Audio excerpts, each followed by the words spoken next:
সম্মানিত উপস্থিতি, প্রতিদিন ফজরের পরে ওই গ্রামগঞ্জ থেকে সাহেব বাজার এবং রেলগেটে যে শ্রমিকগুলো আসে, এই শ্রমিকগুলোকে প্রতিদিন কেনাবেচা করা হয়, তাদের জন্য স্থায়ী পুনর্বাসনের কোনো ব্যবস্থা করা হয় না।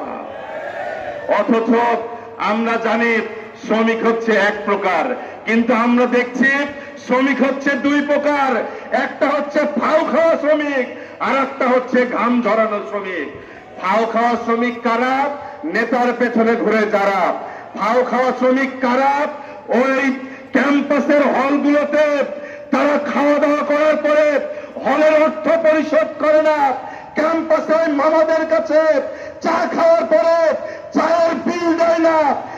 এই রাজশাহী সাহেব বাজারগুলোতে অসংখ্য দোকান আছে, নেতা তার হেডমগিরি দেখিয়ে চামচাগুলোকে, ওই নেতার শ্রমিক চামচাগুলোকে দোকান থেকে ফাও ফাও খাওয়ানোর ব্যবস্থা করে, তাদের বিল পরিশোধ করে না।